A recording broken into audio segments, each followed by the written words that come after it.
এভাবে আমেরিকার ক্যালিফোর্নিয়াতে দাবানল এসছে, আগুনের দাবানল। এই আগুনের দাবানল দিয়ে মাত্র 9 দিন সময় হয়েছে। এই 9 দিনের ভিতরে 2900 একর জায়গা আল্লাহ তাআলা গজবের মাধ্যমে পুড়িয়ে দিয়েছে। কয় হাজার? 2900 একর জায়গা এবং 4 লক্ষ মিলিয়ন ডলারের চেয়েও বেশি অর্থ ক্ষতি হয়েছে। আল্লাহু আকবার জোরে বলে। এবং আজকে 9 দিন 10ম দিন চলতেছে, এখনো পর্যন্ত তাদের যত অত্যাধুনিক যত প্রযুক্তি রয়েছে সবকিছু ব্যর্থ করে দিয়েছেন কে? কে? বান্দা, তোমার ক্ষমতা নয়, আমি রবের ক্ষমতা আসল। ঠিক না বেঠিক? যে আল্লাহ পানির মাধ্যমে আগুনকে নিভানোর প্রক্রিয়া দিয়েছেন, ওই আল্লাহ যদি পানিকে বলে এই পানি তুই বারুদ হয়ে যায়, পৃথিবীর কোনো সুপার পাওয়ার নেই যে ওই পানিটাকে আগুন নিভানোর মাধ্যম বানাইতে পারে। ঠিক না বেঠিক? সাংবাদিকরা বলতেছেন যে পৃথিবীর কোনো পানি নাই যে ওই আগুনকে নিভাইতে পারে, কারণ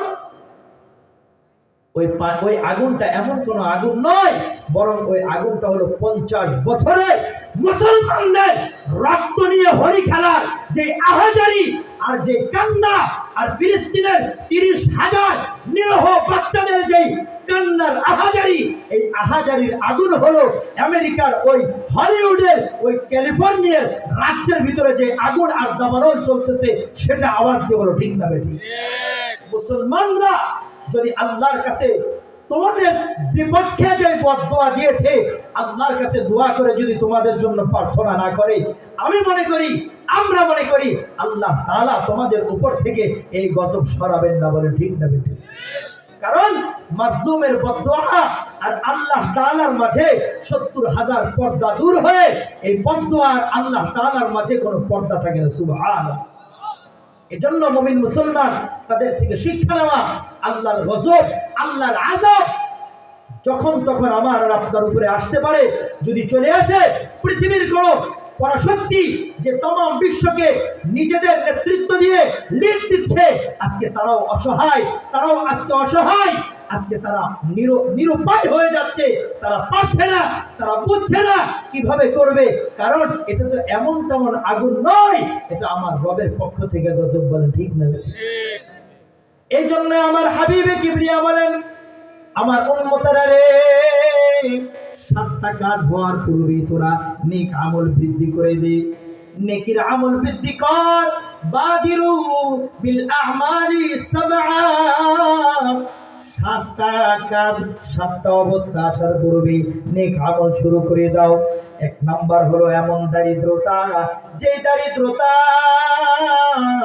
তোমাকে আল্লাহ ভুলায় দেয়, তোমাকে নামাজ ভুলায় দেয়, তোমাকে মা বাবার খেদমত ভুলায় দেয়, তোমাকে পর্দা পুশিদা ভুলাইয়া দেয়।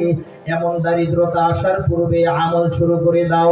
আর 2 নাম্বার এমন ধনাত্মতা, যে ধনাত্মতার মাধ্যমে তুমি উগ্র হয়ে যাইবা, তুমি খোদাদ্রোহী হয়ে যাইবা, খোদার সঙ্গে তুমি যুদ্ধ ঘোষণা করার জন্য প্রচেষ্টা করবা। এমন অর্থনৈতিক অবস্থা আসার পূর্বে তুমি তোমার আমলের তাপমাত্রা বাড়ায়া যাও। আর 3 নাম্বার এমন অসুস্থতা, যে অসুস্থতা তোমার অঙ্গ হানি করে দিবে, তোমার অঙ্গের ভিতরে, শরীরের ভিতরে প্যারালাইসিস হয়ে যাবে, তুমি চোখে দেখবা না, তুমি পা দ্বারা চলতে পারবা না। এই অবস্থা আসার পূর্বে তুমি আমল বাড়ায়া দাও। আর 4 নাম্বার রে মুমিন মুসলমান, এমন বার্ধক্য, যে বার্ধক্য তোমাকে নিস্তেজ করে দিবে, তোমাকে নড়াচড়া করার মতো ক্ষমতা আর রাখবে না। ওই বার্ধক্য আসার পূর্বে তুমি আমল শুরু করে দাও।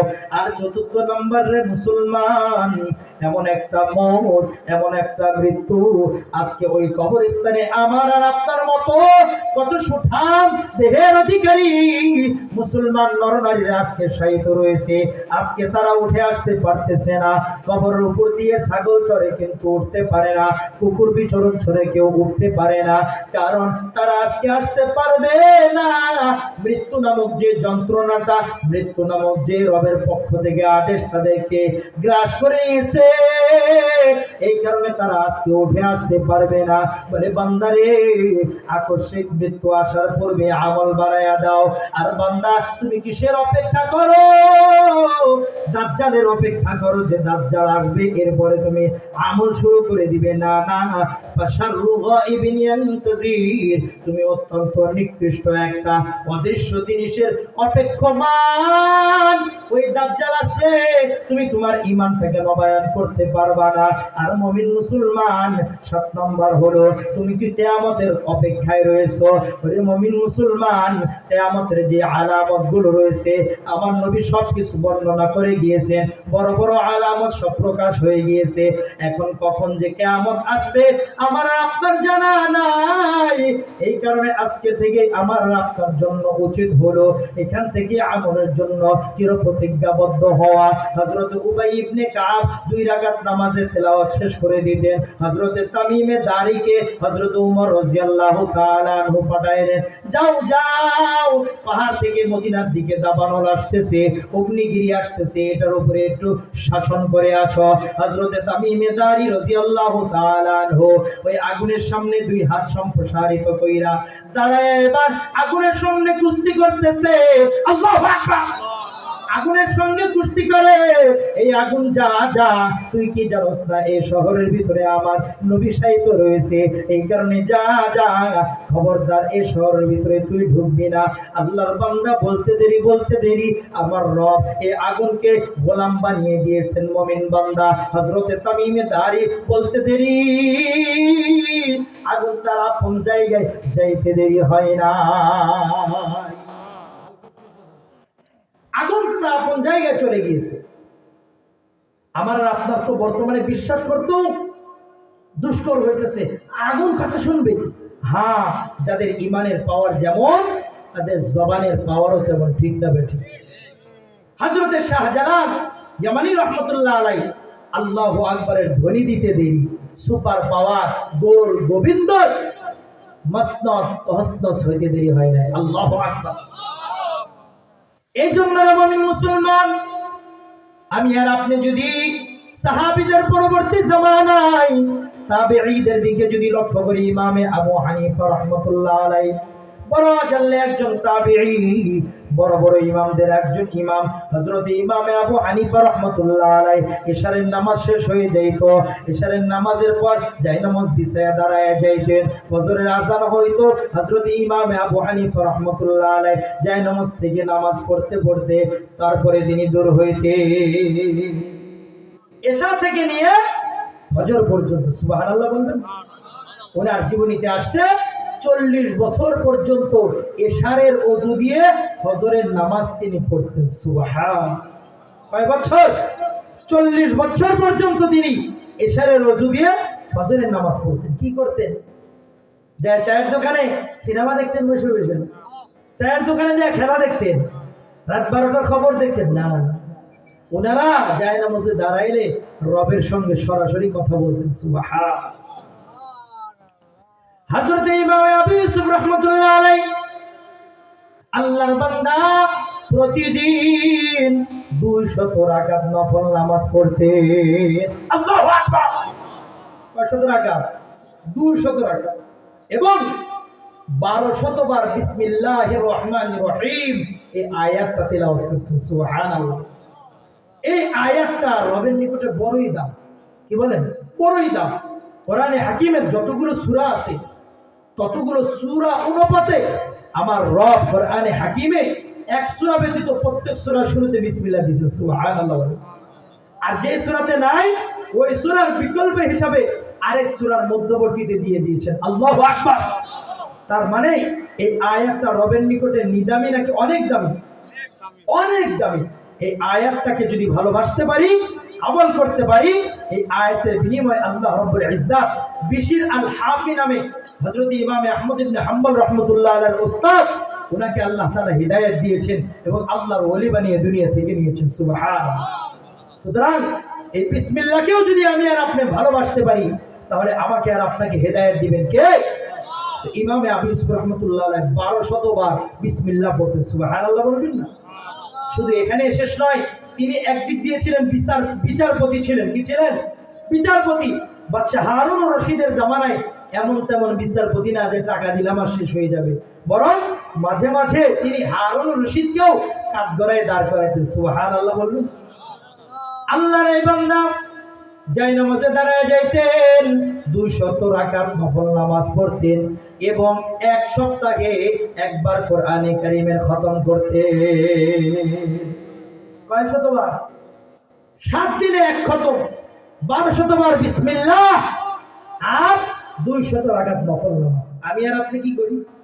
ফরজ নামাজটা পড়তেই তো আমাদের কষ্ট হয়, ঠিক না? ঠিক, ফরজ নামাজটাই আমি আর আপনি পড়ি। তাহলে আমাকে আর আপনাকে আল্লাহ ভালোবাসবেন না শয়তান? আল্লাহ ভালোবাসবেন না শয়তান? শয়তান ভালোবাসবে। এজন্য মুসলমান আমল বাড়াতে হবে, বদ আমল কমাতে হবে, আমল ধরতে হবে, বদ আমল ছাড়তে হবে। ছাড়বো তো ইনশাআল্লাহ, ছাড়বো তো ইনশাআল্লাহ।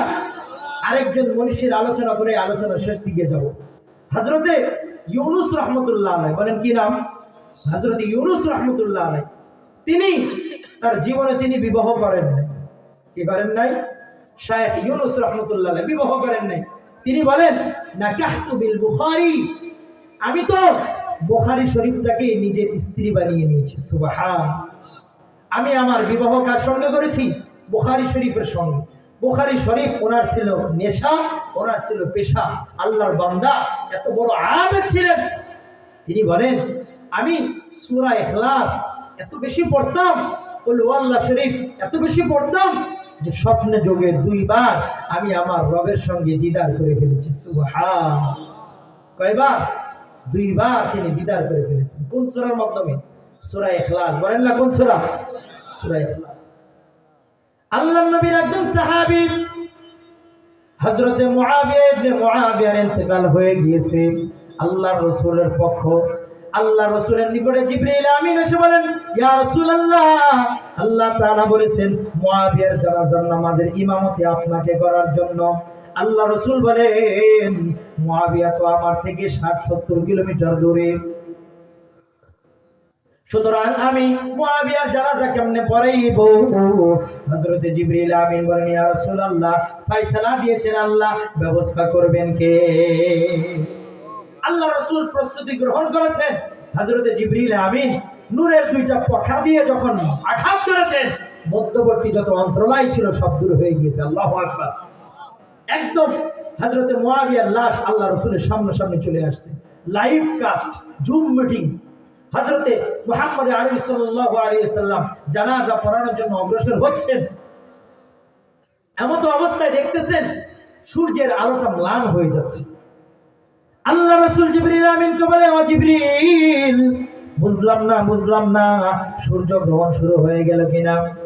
হযরতে জিবরিল আমিন বলে ইয়া রাসূলুল্লাহ, ইয়া হাবিবাল্লাহ, এগুলো কোনো কিছু হয় নাই, আপনি জানাজা পড়ান, এরপরে আমি আপনাকে ঘটনা খুলে বলবো। জানাজা শেষ হয়ে গেছে। আল্লাহ রাসূলকে জিবরিল আমিন বলে ইয়া রাসূলুল্লাহ, আপনার সাহাবী সূরা ইখলাসটাকে বড় মায়া করত, মুহাব্বত করত, যে মায়া করার কারণে আল্লাহ তাআলা তাকে বড় ভালোবাসতো। আর তার ভালোবাসা যেহেতু আল্লাহর ভালোবাসা সঙ্গে সম্পৃক্ত হয়েছে, তামাম আসমানের ফেরেশতারাও তারে ভালোবাসতো।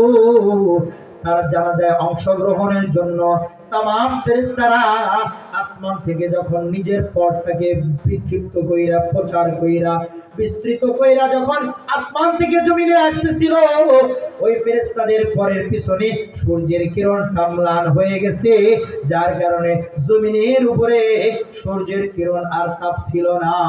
আল্লাহু আকবার।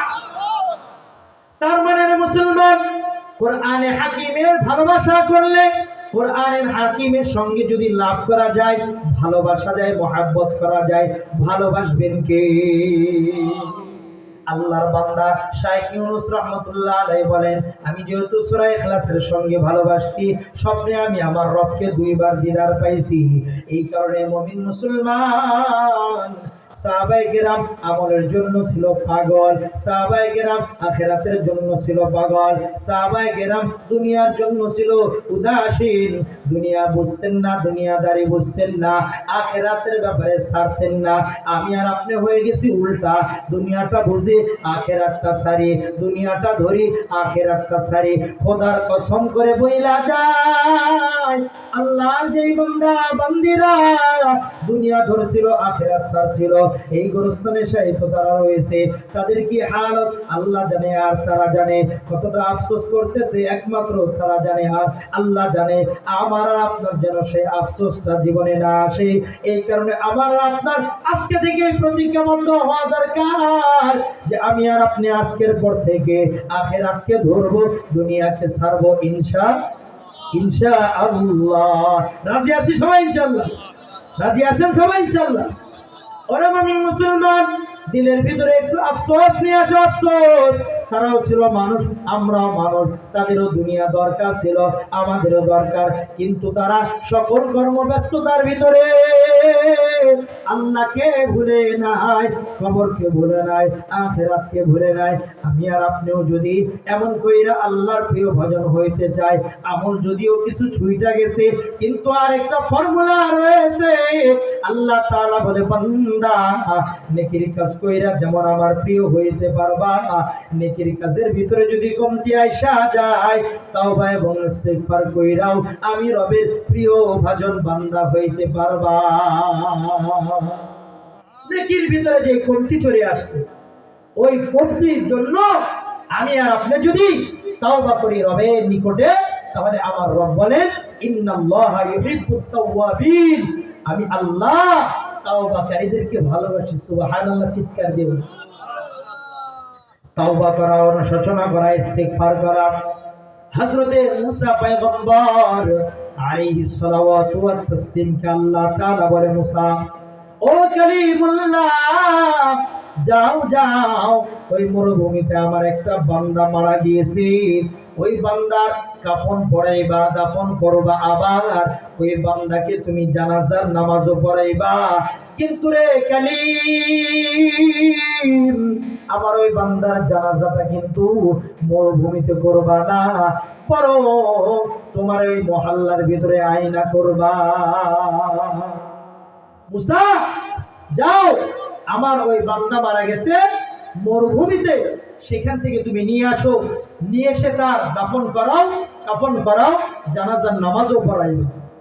আর একটা ঘোষণা দিয়ে দিবা, সেটা হলো এই বান্দার জানাজার নামাজে যারা অংশগ্রহণ করবে, অংশগ্রহণ করতে দেরি আমি রব তাদের অতীত জিন্দেগির গুনাহ মাফ করতে দেরি করব না। সুবহানাল্লাহ, জোরে বলেন না সুবহানাল্লাহ। আল্লাহ রাসূল কালিমুল্লাহ মহল্লায় এসে ঘোষণা দিয়ে দিয়েছেন, এই শোনো, আজকে জানাজা হবে, এই জানাজায় যারা অংশগ্রহণ করবা, আল্লাহ তাআলা বলছেন তাদের গুনাহ মাফ হয়ে যাবে। আলোচনা চলবে না, ছেড়ে দেবে, এটাই শেষ হয়ে যাবে ইনশাআল্লাহ। রাজি আছি সবাই ইনশাআল্লাহ? কি বলছে আল্লাহ? যে এই জানাজায় যারা অংশগ্রহণ করবে, অতীত গুনাহ কি করে দিবে? মাফ করে দিবে। বনি ইসরাইল বড় চলুক, বড় চালাক, তারা বলতেছে সারা জীবন আকাম কুকাম করছি, যদি এক ওয়াক্ত নামাজ পড়ে যদি মাপ পাওয়া যায়, এর চাইতে ভালো আর কিছু আছে? চলো সবাই জানাজার নামাজে অংশগ্রহণ করি। বনি ইসরাইলের সকলে জানাজার নামাজ পড়ার জন্য উপস্থিত হয়ে হযরতে মুসা কালিমুল্লাহকে বলে, ও মুসা কালিমুল্লাহ, যেই বান্দার জানাজার নামাজ পড়লে আমাদের অতীত জিন্দেগির গুনাহ মাফ হয়ে যাবে, আমাদেরকে যদি ওই বান্দাটারে একটু দেখাইতেন, বড় বরকতপূর্ণ বান্দা, তার চেহারাটা একটু দেখবার চাই। হযরতে মুসা কালিমুল্লাহ আদেশ করলেন, যাও জানাজার কাফনটা একটু সরাইয়া ওই মৃত ব্যক্তির চেহারা একটু দেখা নাও। বনি ইসরাইলের সকলে যাইয়া যখন ওই জানাজার লাশের চেহারাটা দেখতেছে, আর বলতেছে, ও মুসা কালিমুল্লাহ, এটা তো ওই যুবক যে যুবক সারা জীবন ভর অন্যায় করেছে, পাপাচারে লিপ্ত ছিল, মদ পান করত, জেনাবে বিচার করত, মুসা আমরা গত 1-1.5 বছর পূর্বে আমরা আমাদের এলাকা থেকে তাকে বহিষ্কার করে অবাঞ্ছিত ঘোষণা করেছিলাম। আল্লাহু আকবার। এই মুসা এত পাপিষ্ঠ, একে তো আমরা বহিষ্কার করে দিয়েছিলাম, সুতরাং এই বান্দা কেমন? জানাজা হয়ে গেছে, বনি ইসরায়েলের সকলে আল্লাহর নবী কালিমুল্লাহ মুসার নিকটে বলতেছেন, আপনি আল্লাহর কাছে জিজ্ঞাসা করবেন যে এই পাপী বান্দা, এই পাপিষ্ঠ বান্দা, এর জানাজার মাধ্যমে আমাদের গুনাহ মাফ হইবে, অথচ আমরা তো একে আমাদের এলাকা থেকে বের করে দিয়েছিলাম। হযরতে মুসা কালিমুল্লাহ বনি ইসরায়েলের প্রশ্ন নিয়ে আল্লাহর সঙ্গে কথা বলতে যায়, আল্লাহকে বলে, আল্লাহ গো, এই যুবক নাকি এমন এমন ছিল, তাকে নাকি বহিষ্কার করা হয়েছে। ওগো আল্লাহ, বুঝলাম না, তারপরে এই পাপী বান্দার জানাজার মাধ্যমে কেন গুনাহ মাফ করার ঘোষণা তুমি দিলা? আল্লাহ তাআলা বলেন, এ কালিম, আমার বান্দা পাপ করছে, নাফরমানি করছে, আমিও জানি। এলাকার সবাই যখন তাকে বের করে দিয়েছে, মরুভূমিতে আইসা সামান্য কিছু ছাগল আর বকরি লালন পালন করত, আর সন্ধ্যাবেলা যাইয়া এই বকরির দুধগুলো দহন কইরা ক্ষুধার যন্ত্রণাগুলো নিবারণ করত। আমার এই বান্দা একদিন ছাগল চড়াইতে চড়াইতে তার জ্বর বেড়ে যায়, জ্বরের তাপমাত্রা বৃদ্ধি হয়ে যায়। আল্লাহর বান্দা কখনো হুঁশ কখনো বেহুশ জমিনে পইরা যায়, কখনো ডানে তাকায়, কখনো বামে তাকায়, কখনো সামনে তাকায়, কখনো পিছনে তাকায়। আল্লাহর বান্দা ডানে তাকায়ও কাউকে পায় না, বামে তাকায়ও কাউকে পায় না, সামনে তাকায়ও কাউরে পায় না, উপরে তাকায়ও কাউরে পায় না। এমন তো অবস্থায় আমার বান্দা আমারে ডাইকে বলে, আল্লাহ, দুনিয়ার সবাই তাড়াইয়া দিয়েছে, দুনিয়ার সবাই আমাকে বিতাড়িত করেছে, ওগো আল্লাহ, তোমার দরবার ব্যতীত আর কোন দরবার নাই, তুমি যদি আমারে মাফ না করো আর পৃথিবীতে কেউ ক্ষমাকারী নাই। ওগো আল্লাহ, আমি আমার অতীত জিন্দেগীর সকল গুনার জন্য মাফ চাইলাম। আল্লাহ রাব্বুল ইজ্জত বলেন, কালিম রে, আমার বান্দার চোখের পানি, আমার বান্দার আহাজারি, আমার বান্দার আরাধনা আমি রবের কাছে বড় মায়া লাগে, আমি রবের কাছে বড় প্রিয় হয়। আমি আল্লাহ তার দোয়াটাকে কবুল কইরা নিছি, আমি আল্লাহ তার তওবাটাকে কবুল কইরা নিছি। আমার বান্দা যখন মারা গেছে, আমি আমার ওই বান্দার জানাজার জিম্মাদার হইয়া আমি আল্লাহ তাআলা তোমারে ঘোষণা করছি, যাও যাও, এই আমার প্রিয় বান্দা যে কিছুক্ষণ পূর্বে ছিল আমার ঘৃণিত, আজকে যখন তাওবা করে নিয়েছে, ইস্তিগফার করে নিয়েছে, গুনাহ থেকে হাত ধুয়ে বসার জন্য চিরপ্রতিজ্ঞাবদ্ধ হয়েছে, আমি রব ঘোষণা দিয়ে দিলাম, এর কাফন দাফন জমানার শ্রেষ্ঠ মানুষ কালিমুল্লাহ এই জামানার নবীর মাধ্যমে আমি করাবো, এবং তার জানাজাটা আমার পাপী বান্দাদের গুনাহ মোচনের জন্য মাধ্যম বানায় দেব। সুতরাং মুমিন মুসলমান, পাপী বান্দাদের চাওয়াটা রবের কাছে বড়ই দামি। হযরতে মুসা কালিমুল্লাহ আল্লাহর নিকটে বলে, আল্লাহ, আপনার যে বান্দারা মাঝে মাঝে নামাজ পড়ে, আছে না নাই? আছে না নাই? মুসল্লি আছে কয়েক ধরনের, কিছু আছে শুকুর আলী। কি আলী? শুকুর আলী, মাত্র শুক্রবারে যায়, আছে না নাই? আছে না নাই? আর কিছু আছে বরাত আলী। কি আলী? বরাত আলী। শবে বরাত আসতেছে না, শবে বরাতের রাত্রে দেখবেন মুসল্লির অভাব নাই। আর কিছু আছে কদর আলী, শবে কদরে মুসল্লির অভাব নাই। আর কিছু আছে ইদুমিয়া। কি মিয়া? ইদুমিয়া কোয়ালিটির মুসলমান, মানে দুই ঈদে মুসল্লিদের অভাব নাই, আছে না? তো আল্লাহর কাছে বলতেছে, আল্লাহ, আপনার যে বান্দারা মাঝে মাঝে নামাজ পড়ে, এই বান্দাদের যখন আপনার কাছে ডাকে তখন আপনি কি বলেন? আল্লাহ রাব্বুল ইজ্জত বলে, এই বান্দারা যখন আমাকে আল্লাহ বলে ডাকে, আমি দুইবার বলি, বান্দা আমি হাজির, আমি হাজির, আলহামদুলিল্লাহ বলেন না? দ্বিতীয় নম্বর প্রশ্ন করতেছে আল্লাহ, যে বান্দারা কন্টিনিউ নামাজ পড়ে, কন্টিনিউ আপনাকে ডাকে, দিনে রাতে 24 ঘন্টা আপনাকে ডাকে। ওই বান্দা যদি আপনাকে ডাকে আল্লাহ বইলা, আপনি কি বলেন? আল্লাহ তাআলা বলে মুসা, আমি আল্লাহ একবার বলি লাব্বাইক, আল্লাহু আকবার বলেন না? হযরতে মুসা কালিমুল্লাহ বলে, আল্লাহ গো, আপনার যে বান্দা বান্দি ঈমান আনার পরে কখনো পূর্ব পশ্চিম চিনে নাই, মসজিদের ইমামকেও চিনে নাই, মসজিদও চিনে নাই, নবীর আদর্শ লালন করে নাই, তাফসীরুল কোরআন মাহফিল হয়েছে কিন্তু বাসায় বসে বসে গল্প করেছে, বিছানায় বসে বসে, বিছানায় শুয়ে শুয়ে ঘুমাইছে, কিন্তু তাফসীরে আসে নাই। এমন পাপী তাপী বান্দা যদি আপনাকে ডাকে, আপনাকে আল্লাহ বইলা ডাকে, আপনি তার সঙ্গে কি মুআমালা করেন? আমার আল্লাহ জানাইয়া দেন, ওরে মুসা রে, আমি আল্লাহ ওই পাপী তাপী বান্দার জন্য 3-3 বার বলি লাব্বাইক লাব্বাইক লাব্বাইক, আল্লাহু আকবার। এই জন্য মুমিন মুসলমান আল্লাহ তাআলার দরওয়াজা উন্মুক্ত রেখেছেন। আল্লাহ বলে, লা তাকনাতু মির রাহমাতিল্লাহ, ওরে আমার বান্দারা, গুনাহ করবি তুই কতটুকু? তোর গুনাহ যদি আমার আকাশচুম্বী হয়ে যায়, জেনে রাখ আমি রবের মায়া তার চাইতে বেশি। তুই যদি গুনাহ করতে করতে সমুদ্রের পানি এবং ফেরা পর্যন্ত করে ফেরিস, এরপরে যদি তুই কান্না বিজড়িত কণ্ঠে তুই যদি অনুশোচনা লইয়া আমি রবের কাছে যদি তাওবা আর ইস্তিগফার করস, আর আমলের জন্য যদি চির প্রতিজ্ঞাবদ্ধ হও, আমি রবের ঘোষণা, আমি আল্লাহ তোমাকে আমার যে হক রয়েছে সেটা মাফ করে দেব। আল্লাহু আকবার। এই জন্য রে মুমিন মুসলমান, আমি আর আপনি আজকে তওবা করব এখান থেকে যে আল্লাহ, অতীতে যত গুনাহ করেছি আল্লাহ তুমি মাফ করিয়া দাও, অতীতে যত নেক আমল ছেড়েছি তুমি আমাদেরকে মাফ করিয়া দাও। ওগো আল্লাহ, আজকে থেকে চির প্রতিজ্ঞাবদ্ধ হব, নেক আমল ছাড়ব না, গুনাহের কাজ করব না। রাজি আছি সবাই ইনশাআল্লাহ? তাহলে আমার সঙ্গে একটু সর্বশেষ বলেন, নেক আমল ছাড়ব না, গুনাহের কাজ করব না, নেকি যত ছোট হোক ছাড়ব না,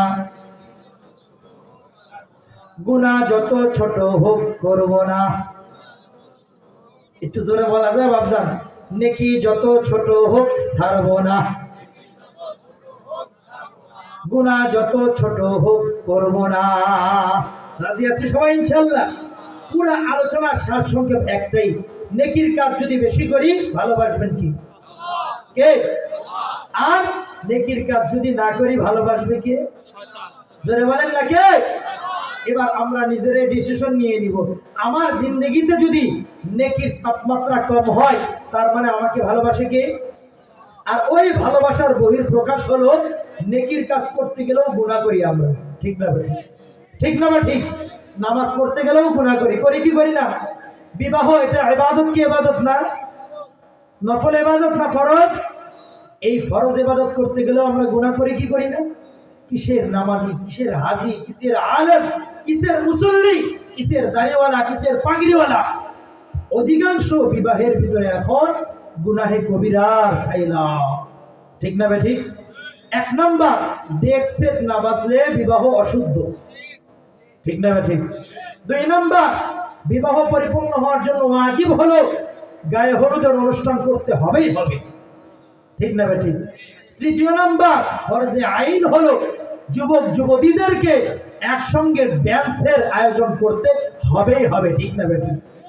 একটা হলো ওয়াজিব আর একটা হলো ফরজে আইন, ঠিক না ভাই? ঠিক। আর 4 নাম্বার, বিবাহ নামক ইবাদতের ভিতরে চাঁদাবাজি না করলে বিবাহ অশুদ্ধ হবে, ঠিক না ভাই? ঠিক। জোরে বলেন ঠিক না ভাই? ঠিক। কয়টা বললাম? 1 নাম্বার ওয়াজিব হলো বিবাহের জন্য ডেক সেট বাজাতে হবেই হবে। 2 নাম্বার, ফরজে কিফায়া হলো গায়ে হলুদের অনুষ্ঠান করতে হবেই হবে, ঠিক না ভাই? ঠিক।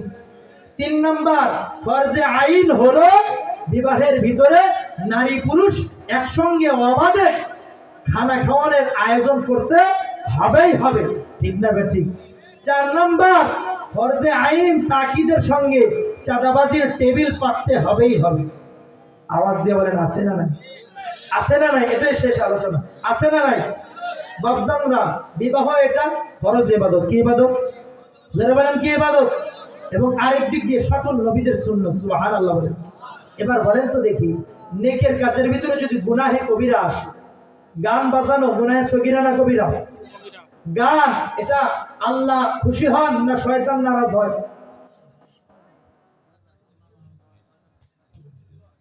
বলেন না কেন? গান বাজাইলে রাজি কে হন, খুশি কে হয়? শয়তান না আল্লাহ? শয়তান কেমনে রাজি হয় জানেন? আল্লাহ রাসূল সাল্লাল্লাহু আলাইহি সাল্লাম বলেন, যখন আল্লাহ তাআলা তাকে অনুমতি দিল কিয়ামত পর্যন্ত তুমি থাকবা, কিয়ামত বলতে সিংহে ফুৎকার দেওয়ার পর্যন্ত, দ্বিতীয়বার তুমি থাকবা, তোমাকে উন্মুক্ত করে দিলাম। আল্লাহর কাছে কয়েকটা জিনিস চাইছে। শয়তান এক নাম্বার চাইছে যে আমার জন্য একটা বাসস্থান দেন, আমার একটা অফিস লাগবে। কি লাগবে? একটা অফিস লাগবে। আল্লাহ আমাকে একটা অফিসের ব্যবস্থা করে দেন। আল্লাহ বলে, যা তোকে অফিস দিয়ে দিলাম। কোথায় জানিস? আমার বান্দা বান্দিরা যেখানে গিয়ে তাদের প্রাকৃতিক জরুরত ছাড়বে, অর্থাৎ টয়লেট। টয়লেট হলো শয়তানের অফিস। জোরে বলেন না কেন? এই কারণে আমরা যারা দিনদার তবকা আছি, আমরা টয়লেটে যাওয়ার আগে কি দোয়া করি? আল্লাহুম্মা ইন্নী আউযু বিকা মিনাল খুবুসি ওয়াল খাবায়েস। আল্লাহ, শয়তান থেকে পানা চাই। খুবুসি ওয়াল খাবায়েস, কবির শয়তান থেকে পানা চাই। বলি কি বলি না? আমরা তো এখন বলিও না, কারণ আমরা তো শিখিও না। ওলামায়ে কেরামের কাছে যাইও না, তাবলীগেও যায় না, এবার পীর মাশায়েখদের নিকটেও যায় না, কারণ আমাদের পীর মাশায়েখ হলো মোবাইল। ঠিক না? ঠিক। মোবাইল আসছে, আলেমদের নিকটে যাওয়া ছাড়ছি। মোবাইল আসছে, ওলামায়ে কেরামকে ছাড়ছি, দিনদার তবকাকে ছাড়ছি, কারণ ঘরে বসে বসে সব পাওয়া যায়। আওয়াজ দিয়ে বলেন না ঠিক না বেঠিক? তো মুহতারাম হাজিরিন, শয়তানের অফিস কোথায়? আদালত কোথায়? জোরে বলেন কোথায়? দ্বিতীয় নাম্বার আল্লাহর কাছে চাইছে, আল্লাহ আমার যে বক্তব্য, আমার যে ডিরেকশন, এটাকে তো প্রচার প্রসার করতে হবে, আমাকে একটা প্রচারণার মাধ্যম দাও। কি দাও? প্রচারণার মাধ্যম দাও। আল্লাহ রাব্বুল ইজ্জাত বললেন যে হ্যাঁ যাও, তোমাকে দিয়ে দিলাম। আর তার নাম হলো গান বাজনা। তার নাম কি? গান বাজনা। আল্লাহ তাআলার প্রচারের মাধ্যমের নাম হলো আল্লাহু আকবার, আযান। ঠিক না বা ঠিক? যারা বলেন নাকি আযান, এটা হলো আল্লাহ তাআলাকে চিনানোর মাধ্যম, আর শয়তানকে চিনানোর মাধ্যমের নাম হলো গান বাজনা। আল্লাহ রাসূল বলেন, গান বাজনা যেখানে হবে সেখানকার মুমিন মুসলমানের অন্তর শক্ত হয়ে যাবে। নাউজুবিল্লাহ। তাদের অন্তর ভিতরে কোরআনের মায়া দূর হয়ে যাবে, তাদের অন্তর থেকে জিহাদের তামান্না দূর হয়ে যাবে, তাদের অন্তর থেকে আখিরাতের স্পৃহা, আখিরাতের স্বপ্ন দূর হয়ে যাবে। বলেন তো বাস্তব না অবাস্তব? বর্তমানে জিহাদের কথা বললেন, বলবে ইমাম সাহেব আপনি আইসেন না। যে বক্তা এসে জিহাদের ব্যাপারে অনুপ্রেরণা করবে, ওই বক্তাকে বলবে হুজুর আগামী বছর আর আপনার দাওয়াত নাই। অথচ বলুন তো দেখি, কালেমা পড়া এটা ইমানের স্তম্ভ কিনা? ইসলামের স্তম্ভ কিনা? নামাজ পড়া এটা ইসলামের স্তম্ভ কিনা? যাকাত দেওয়া এটা ইসলামের স্তম্ভ কিনা? হজ করা এটা ইসলামের স্তম্ভ কিনা? এই চারটা আমরা সাদরে গ্রহণ করি কি করি না? হজ করার জন্য কত টাকা খরচ করি, যাকাত কত কত টাকার দিই, নামাজ আলহামদুলিল্লাহ কম বেশি সবাই পড়ি। আরেকটা স্তম্ভ যেটা রয়েছে জিহাদ, এটার ব্যাপারে আমার আপনার অনীহা কেন? কারণ আমি আর আপনি যখন দুনিয়াকে ভালোবাসছি, জিহাদ নামক ইসলামের যে স্তম্ভ, এটাকে আমরা ভুলে গিয়েছি। সুবহানাল্লাহ। ঠিক? কারণ দুনিয়াতে এস্টাবলিশড হতে গেলে কাফেরদের সঙ্গে সখ্যতা রাখতে হবে, রাষ্ট্রীয়ভাবে তাদের সঙ্গে পররাষ্ট্র নীতির ভিতরে তাদের সঙ্গে সখ্যতা রাখতে হবে। তাদের ব্যতীত আমি রাষ্ট্র পরিচালনা করতে পারবো না। রাজনীতি করতে গেলেও আমাকে লাগবে, ব্যবসা করতে গেলেও আমাকে লাগবে। ব্যবসাবিহীন আমি চলবো কিভাবে? রাজনীতিবিহীন আমি চলবো কিভাবে? রাষ্ট্র পরিচালনাবিহীন আমি চলবো কিভাবে? যখন আমি এগুলোকে বড় করে দিয়েছি, তখন জিহাদের মহাব্বত, জিহাদের তামান্না আমার অন্তর থেকে বিলুপ্ত হয়ে গিয়ে শয়তানের এজেন্ডা বাস্তবায়নের জন্য আমি নিজেকে উৎসর্গ করি। বলেন তো ঠিক না ঠিক? মুমিন মুসলমান, তাহলে ওই গানটা বলেন তো কার ইলানের মাধ্যম? শয়তানের ইলানের মাধ্যম। এই গান যদি বাজায়, কেউ যদি গিয়ে তাকে নিষেধ করে, মুরব্বিয়ানে কেরাম বলে হুজুর যুবকরা বাজাইতেছে, একদিনই বাজাবে। আমি আপনাদের কাছে প্রশ্ন করতে চাই, একজন ব্যক্তি কয়দিন বিবাহ করে? জোরে বলেন না কয়দিন? একদিনই বিবাহ করে। আর এই একদিনের ইবাদতটাকে আমি আর আপনি যদি না পাঠ করি, তাহলে বিবাহের ভিতরে বরকত আসবে না যাবে? আসবে না যাবে? এক নাম্বার। দ্বিতীয় নাম্বার, ফরজে কিফায়া, গায়ে হলুদ। কি হলুদ? জোরে বলেন না, কি হলুদ? এক নাম্বার পর্দা, এটা মুস্তাহাব, সুন্নত না ফরজে আইন? ফরজে আইন। পর্দার বিধান আল্লাহ তাআলা কোরআনে স্পষ্ট করে দিয়েছেন। পুরুষেরও পর্দা আছে, নারীরও পর্দা আছে। সুতরাং যদি কনের পক্ষ থেকে মেয়েরা গিয়ে বরকে যদি যায় গায়ে হলুদ লাগায়, এটা হালাল না হারাম? জোরে বলেন, হালাল না হারাম? ফতোয়া কিন্তু আপনারা দিচ্ছেন। তো আজকের পর থেকে আমি আর আপনি নিজের মেয়েকে, নিজের নাতনিকে, নিজের ছেলে বিবাহ করবে, কোন পক্ষ থেকে যুবক যুবতীরা আসবে, এটা আমি আর আপনি করতে দিতে পারি? হারাম কাজ করতে দিতে পারি সমাজে? আলহামদুলিল্লাহ, বুঝে আসছে আপনাদের। আর দ্বিতীয় নাম্বার হলো, এটা হলো হিন্দুয়ানা কালচার। কাদের কালচার? হিন্দুয়ানা কালচার। সুতরাং বিবাহ করতেছি ইসলামের রীতি অনুযায়ী, এটা ইবাদত। এই ইবাদতটাকে আমি আর আপনি যদি ভিন্ন মতধর্ম অবলম্বনকারীদের সাদৃশ্য অবলম্বন করি, তাহলে এটা ইবাদত থাকবে নাকি ঢং? ইবাদত থাকবে না গুনাহ? সুতরাং এটা করা যাবে? এটা করা যাবে? আরো যা অশ্লীলতা হয় এর ভিতরে, আল্লাহ তাআলা হেফাজত করুক, বলেন আমিন। দুইটা গেল। তৃতীয় নাম্বার কি বলছিলাম? খানা খাদ্যের জন্য আয়োজন করি আমরা, আলহামদুলিল্লাহ, ভালো। কিন্তু কার বাড়িতে খাওয়ানো সুন্নাত? বরের বাড়িতে। কার বাড়িতে? বরের বাড়িতে। কিন্তু এখন সমাজ হয়ে গেছে উল্টা। বরের বাড়িতে লোক যাইতেই দেয় না, আর মেয়ের বাড়িতে লোক ছাড়েই না। ঠিক না? ঠিক। আমি আপনাদের কাছে বলে যাই, একটা মেয়েকে লালন পালন করতে একজন বাবা তার মাথার ঘাম পায়ে ফেলে যতটা টাকা পয়সা খরচ করেছেন, এটা কি কম না অনেক বেশি? কম না অনেক বেশি? এই কারণে ইসলামের আদর্শ হলো মেয়ের বাড়িতে কোনো আয়োজন না। কারণ তোমার স্ত্রী, তাকে উপযুক্ত করার জন্য কোটি কোটি টাকা বাবা ব্যয় করেছে। এখন তোমার উপরে কর্তব্য হলো এই বাবার এই মেয়েটাকে নিয়ে তুমি এই বাবার উপরে ইহসান করো, আর নিজের কর্তব্য আদায় করে নিয়ে যাও। আর এতই যদি উপহার উপঢৌকন, এতই যদি আয়োজন আর আচরণের জন্য, অনুষ্ঠানের জন্য তোমার মন চায়, তোমার বাসায় গিয়ে সুবহানাল্লাহ। ইসলাম হলো স্বভাবজাত ধর্ম, ইসলাম হলো ন্যায় নিষ্ঠার প্রতীক। এই কারণে যদি একান্ত আচার অনুষ্ঠান করতে হয়, কার বাড়িতে করব? ছেলের বাড়িতে ওলিমা করো। আউলিম ওয়ালাউ বিশাতিন। আমার নবী বলেন, এই বরেরা শোনো, এই জামাইরা শোনো, তোমার বাড়িতে তুমি ওলিমা করবা, তবে শোনো, সাধ্যের বাহিরে নয়। লোন নিয়ে ওলিমা করার দরকার নাই, কিস্তি উঠাইয়া হারাম ভাবে ওলিমা করার দরকার নেই। ঠিক না ঠিক? সুন্নাত পালন করতে গিয়ে যদি ফরজ ছাড়ি, এর মতো বেওকুফ আর কেউ আছে? কিন্তু আমার সমাজে আমরা তো বেওকুফি খুব করি। তো মুহতারাম হাজিরিন, খাবারের অ্যারেঞ্জমেন্ট করছি, মহিলাও খাচ্ছে, পুরুষও খাচ্ছে, এমন আয়োজন করি কিনা আমরা?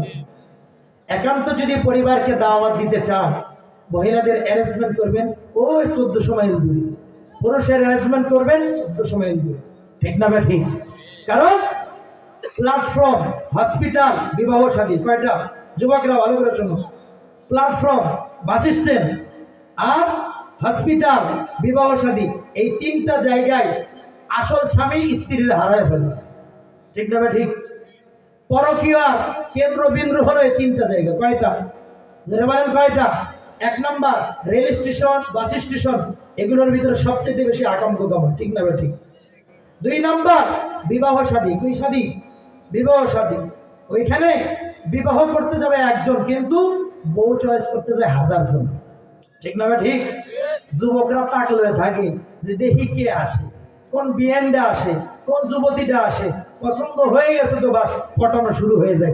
আওয়াজ দিয়ে বলেন ঠিক না ঠিক? আর যারা মিডিয়াম বয়স্করা রয়েছে, নেশার খারাপ, কি খারাপ? নেশার খারাপ, রুচি খারাপ, দৃষ্টিভঙ্গি খারাপ, তারা এবার আসে আরেকজনের সার্টিফিকেটের উপরে কিভাবে ফায়দা লুটা যায়। আসে না?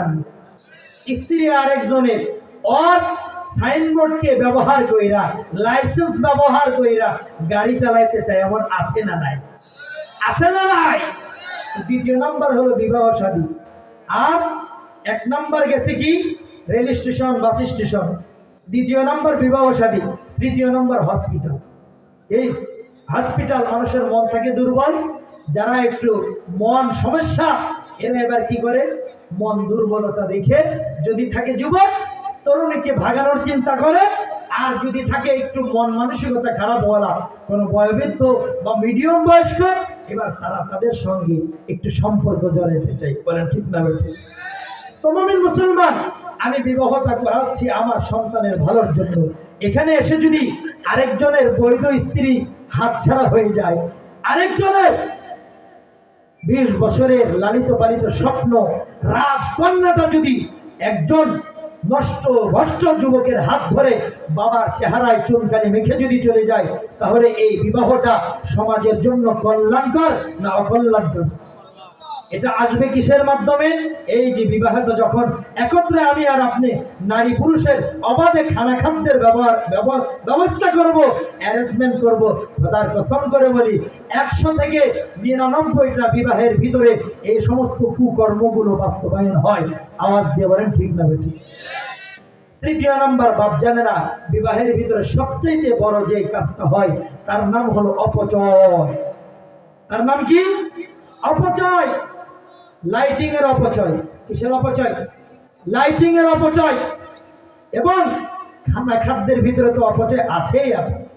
সামান্য সামান্য বিষয় নিয়েও এত ব্যয়বহুল আমি আর আপনি ব্যয় করি, যেটার যে বিবাহের ওই ব্যয়ের মাধ্যমে আমি আর আপনি যদি অতিরঞ্জিত যে ব্যয়টা হয়েছে একত্রিত করলে এই মানিকগঞ্জের 100টা বিবাহ দেওয়া যাবে। ঠিক না ঠিক?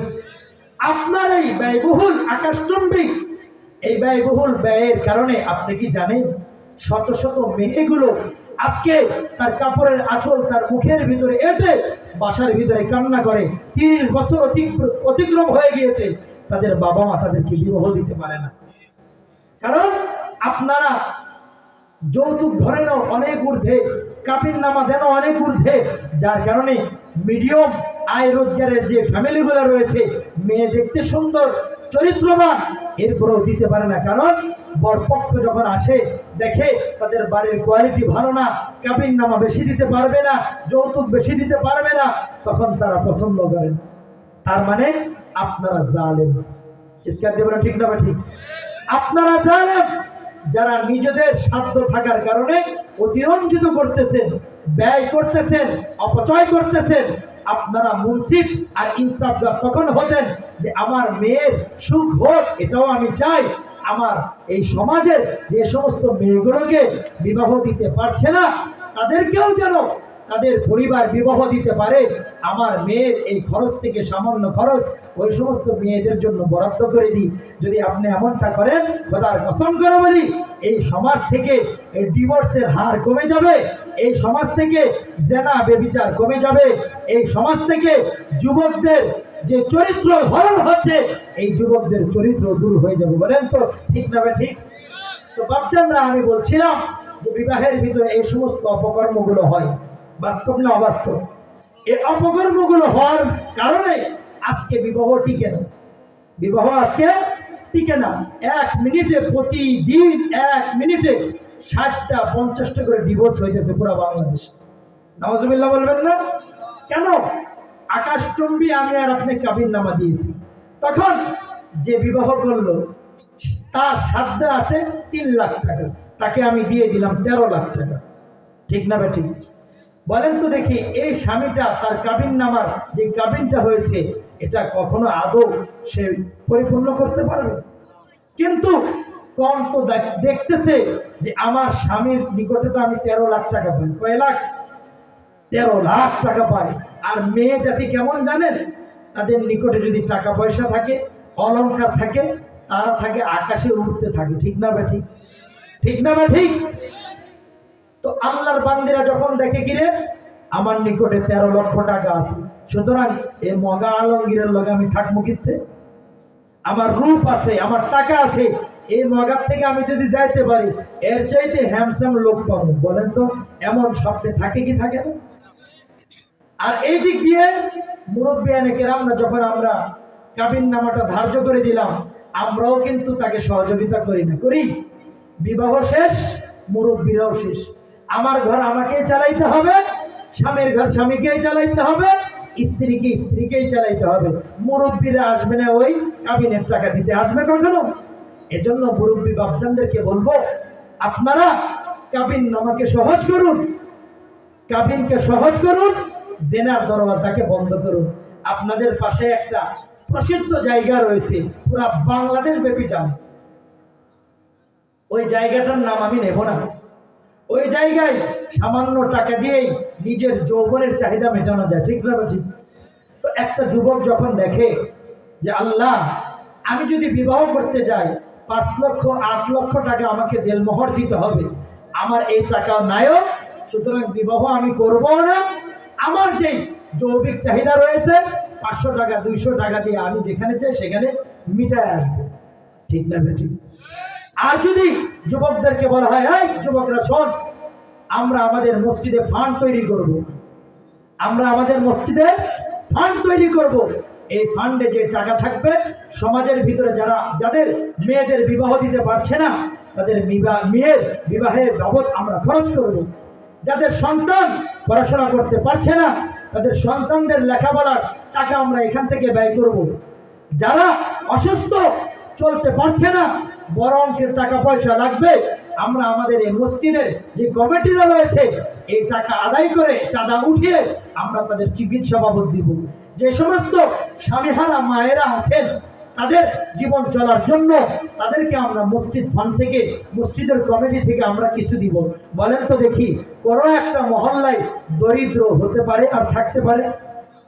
মসজিদের কমিটি তো শুধুমাত্র মসজিদের ইমামকে নাকানি চুবানি খাওয়ানোর জন্য নয়, বরং মসজিদের কমিটি তো নির্বাচন করা হয় সমাজের বিশেষ ব্যক্তিবর্গকে, ঠিক না ঠিক? ঠিক না ঠিক? আমি আপনাদেরকে একটা উদ্যোগ দিয়ে যাই, একটা কথা বলে যাই, আপনারা মিলাবেন। আমরা যদি একটা সমাজের একটা এলাকার মসজিদ কমিটিকে নিজেদের সমাজ থেকে দরিদ্র দূর করার জন্য, বেহায়াপনা দূর করার জন্য, এবং যে সমস্ত নারীরা বিবাহ বসতে পারছে না টাকার অভাবে তাদের ওই মেয়েগুলোকে বিবাহ দেওয়ার জন্য মসজিদে যদি একটা সামাজিক ফান্ড তৈরি করি, বলেন তো দেখি আমাদের ওই সমস্ত বাপজানরা যারা নিজেদের মেয়েগুলোকে বিবাহ দিতে পারছে না তারা কি অন্যত্র গিয়ে হাত বিছাইতে হবে? যাদের সন্তানগুলো, এই যে আজকে আপনাদের সন্তান এই মুরব্বী আলহাজ ইঞ্জিনিয়ার মোহাম্মদ হাবিবুর রহমান সাহেব সরকারি এত বড় একজন ঊর্ধ্বতম কর্মকর্তা ছিলেন, এটা আপনাদের গৌরব না? এটা আপনাদের গৌরব কিনা? এমন ভাবে যদি আপনারা সকলে মিলে যে সমস্ত ছাত্র ছাত্রীরা পড়াশোনা করছে তাদের পড়াশোনাটা কন্টিনিউ করার জন্য মসজিদে আলাদা একটা ফান্ড রাখেন, সামাজিক ফান্ড, এবং এটাকে পরিচালনা করবে মসজিদের কমিটিরা, মসজিদের যে সমস্ত কমিটি বৃন্দরা রয়েছেন, বলেন তো দেখি আপনার সমাজে অজ্ঞ মূর্খ কোনো যুবক থাকতে পারে? থাকতে পারে। এবং যে সমস্ত বাপজানেরা আপাহেজ হয়ে গিয়েছে, দুর্বল হয়ে গিয়েছে, কামাই রুজি করতে পারে না, তাদেরকেও যদি ওই ফান্ড থেকে সহায়তা করেন, বলেন তো দেখি আপনার সমাজে দরিদ্র বলতে কেউ থাকবে? এজন্য আসুন আমরা উদ্যোগ গ্রহণ করি। নবীর শিক্ষা ছিলেন কারো কাছে ভিক্ষা না করা। নবীর শিক্ষা কি ছিলেন? কারো কাছে ভিক্ষা না করা। আজকে আমাদের এই সমাজের ভিতরে এই এলাকার অনেক বিত্তশীল ব্যক্তিরা রয়েছেন, বড় বড় ডোনেট করে থাকেন, আছেন না নাই? কিন্তু তারা আপন গ্রামে করতে চায় না, আপন গ্রামে করতে চায় না। অথচ ইসলামের মূল থিম হলো, তুমি যদি সদকা করতে চাও, তুমি যদি যাকাত দিতে চাও, তুমি যদি দান সদকা করতে চাও, ইসলামের থিম হলো সর্বপ্রথম নিজের আপন আত্মীয়দের থেকে শুরু করো। সুবহানাল্লাহ। তুমি তোমার এলাকা থেকে শুরু করো। অন্য এলাকায় যদি দরিদ্র থাকে, ওই এলাকার যে সমস্ত বিত্তশালী ব্যক্তিরা রয়েছে তারা তাদেরকে দেবে। তুমি আগে তোমার এলাকা থেকে শুরু করো। এই কারণে আমরা এই উদ্যোগটা নেওয়া যায় ইনশাআল্লাহ। মসজিদের কমিটির প্রতি আমরা সকলেই নির্ভর কিনা, তাদেরকে মানি কিনা। সুতরাং আপনারা যদি সকলে মিলে সচেষ্ট হন, মসজিদে যদি আলাদা একটা ফান্ড রাখেন যে এটা হলো গুরাবা ফান্ড, এটা হলো গুরাবা ফান্ড, এই ফান্ড থেকে অমুক অমুক খাতে ব্যয় হবে, তাহলে দেখবেন আপনাদের সমাজের যুবকগুলো ভালো হয়ে যাবে, আপনাদের সমাজের যুবতীগুলো ভালো হয়ে যাবে, আপনাদের সমাজের যে সমস্ত দরিদ্র বাপজানরা রয়েছে তাদের ঘরের ভিতরে হাসি আর উজ্জ্বলতা ফিরে আসবে। এটা করা যায় ইনশাআল্লাহ? যুবকরা রাজি আছে ইনশাআল্লাহ? আল্লাহ রব্বুল ইজ্জাত আমাদের সবাইকে উক্ত কাজগুলো করার তৌফিক দান করুন। একটু চিৎকার দিয়ে বলেন না আমিন? আরো চিৎকার দিয়ে বলেন না আমিন? সুতরাং আমল কে কে করবেন ইনশাআল্লাহ? নেক আমল কে কে করবেন ইনশাআল্লাহ? লিল্লাহে তাকবীর, নারায়ে তাকবীর। বলেন আল্লাহ, আজকে থেকে আমরা নেক আমল ছাড়বো না, জেনে বুঝে গুনাহের কাজ করব না। আল্লাহ তাআলা আমাদেরকে তৌফিক দান করুন, বলেন আমিন। মুহতারাম হাজিরিন, সংক্ষিপ্ত আকারে আমি আপনাদের সামনে যে আলোচনা করলাম আবারও বলে যাই, সেটা হলো নেক আমল বেশি করব, গুনাহ একদম করব না। মনে থাকবে ইনশাআল্লাহ? আর নেক আমলের ভিতরে নামাজ পড়তে হবে, কোরআনে কারীমের তেলাওয়াত করতে হবে এবং সমাজের জন্য এগিয়ে আসতে হবে। আসবো তো ইনশাআল্লাহ? আল্লাহ রাব্বুল ইজ্জাত আমাদেরকে তৌফিক দান করুন, বলেন আমিন।